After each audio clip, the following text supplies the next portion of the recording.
de vouloir un véhicule, tu t'achètes un véhicule, Oui. c'est pour une raison bien précise. Absolument. Pour t'aider dans tes déplacements, d'accord? Il peut arriver que ce véhicule tombe en panne. Et quand il tombe en panne, qu'est-ce qu'il faut faire? Il faut le réparer. Et quand on le répare, qu'est-ce qu'il fait? Ah, Il continue de te servir, exactement. à t'aider à te déplacer. D'accord? Alors, il y en a qui, parfois, décident de ne plus utiliser le véhicule. Là, Oui, le c'est véhicule, gâté. voilà, voilà. Alors, pareillement pour nous, êtres humains. Vous savez qu'à cette chronique sur le développement personnel, nous vous aidons au quotidien, nous vous encourageons à avancer en vous améliorant dans tous les domaines de votre vie. Il Oui. peut arriver que vous vous perdiez en chemin. Il peut arriver que vous tombiez en panne en chemin. Et on peut tomber en panne de plusieurs façons, hein, à cause des blessures. Donc, l'art de se réparer, en fait, sans se perdre, c'est ce processus de guérison et de reconstruction de sa vie en fait. Parce qu'on peut être en panne du fait des traumatismes, du fait des blessures émotionnelles. Et les aspects importants à prendre en compte dans sa réparation, c'est effectivement la guérison intérieure ou encore appelée guérison émotionnelle. Il faut absolument passer par une prise de conscience de ses émotions, de ses pensées, de ses comportements. Généralement, quand on accepte des pensées négatives, ça nous fait basculer dans les émotions négatives. Automatiquement, on a un comportement négatif aussi. Il faut aussi prendre en compte les aspects importants, à savoir l'acceptation de soi. Une fois, ici, nous avons parlé de la vulnérabilité, accepter sa vulnérabilité. Il peut arriver que j'ai des faiblesses, des limites. Il faut reconnaître cela, accepter cela. Et quand on les accepte, on peut mieux les traiter. Et autre aspect important à prendre dans l'art de se réparer, c'est le développement personnel. Dans la reconstruction, tu fais tous tes efforts pour pouvoir t'améliorer. Donc, en 4 étapes, donc, chers amis téléspectateurs, je vais vous montrer donc comment se réparer sans se perdre. Et pour sortir, on va parler des avantages. Alors, chers amis téléspectateurs, en premier lieu, il faut pouvoir reconnaître ses blessures, reconnaître qu'on a un problème, Christy. Parce que tant qu'on est dans le déni, il est très difficile de pouvoir toucher du doigt la situation et pouvoir se réparer, pouvoir apporter une correction sur le problème que l'on rencontre. Il faut absolument, absolument reconnaître ses blessures. En les reconnaissant, vous sortez du déni. Il faut pouvoir exprimer ses émotions. Dans l'expression de ces émotions, je peux dire, Christy, vraiment, je me sens mal. Je suis très peinée par telle situation ou par telle autre situation. En le faisant, j'évacue. Mais si par contre, j'intériorise, je garde, à un moment donné, ça va éclater. C'est-à-dire que ça va exploser. Et quand ça explose toujours, ça a des dommages collatéraux.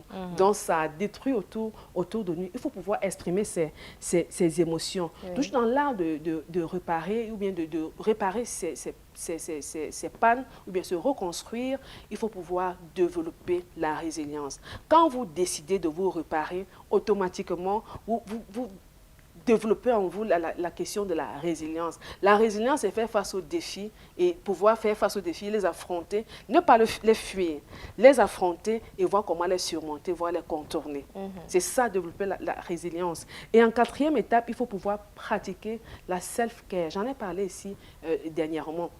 Dans la self-care, c'est quoi? Tout simplement prendre soin de soi, prendre conscience que je dois prendre soin de moi, accorder la priorité à soi. Parce que tant que tu es en souffrance, si tu es en panne, qu'est-ce que tu vas donner à l'autre?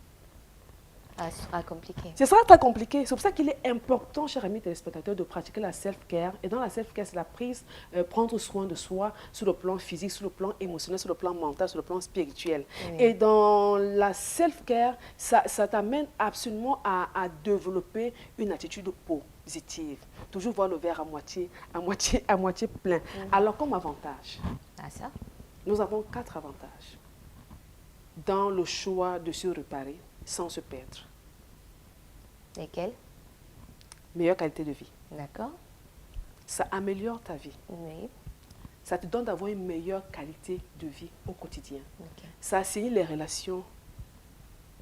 Là, c'est le deuxième avantage. Ça, c'est le deuxième avantage. Ça te permet d'assainir tes relations. Tu es en bonne relation avec les uns et les autres dorénavant. Parce que tu as pris sur toi de travailler sur toi, de te réparer. Et sans se perdre là, c'est que tu ne perds pas de vue ton but dans la vie. Oui, absolument. Parce que certes, tu as été brisé de l'intérieur par une situation, hein, parfois ça peut te défocaliser. Parfois ça peut même t'amener à déformer ta personnalité. Mais dans l'art de se réparer sans se perdre, c'est que tu choisis de prendre soin de toi, de non seulement reconnaître tes blessures, de te soigner, mais tu gardes à l'esprit ce pourquoi tu te lèves chaque matin. Ton but dans la vie. D'accord. C'est ça, ne pas se perdre. En 2 minutes encore. Voilà, on Annie, finit, d'accord. termine. Alors ça, comment dire, ça te permet effectivement de te développer au quotidien, développement personnel et de pratiquer la résilience. Donc voilà 4 avantages. Toujours, ça revient toujours, c'est important. Parce que tant que tu es sur la terre, tu seras confronté à l'adversité.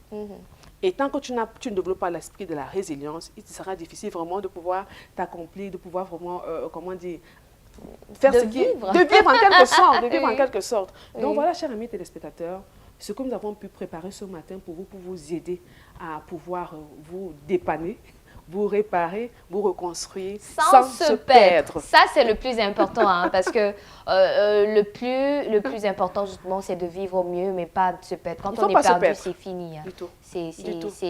Bon, c'est vrai que j'aime pas dire c'est fini. On peut encore revenir, mais l'essentiel, c'est pas de se perdre. C'est pas de se perdre. Allez, merci Voilà. Annie. Je t'en prie. À très bientôt. À très bientôt. Pour une prochaine chronique du développement personnel. Entre-temps, on aura notre journal des sports. Je tiens à souhaiter un heureux anniversaire à une dame, une belle dame qui a célébré ses 60 ans il y a quelque peu. Et donc, elle s'appelle Maman Hélène Ngo Tumba, épouse Togné. Et donc, elle, on lui souhaite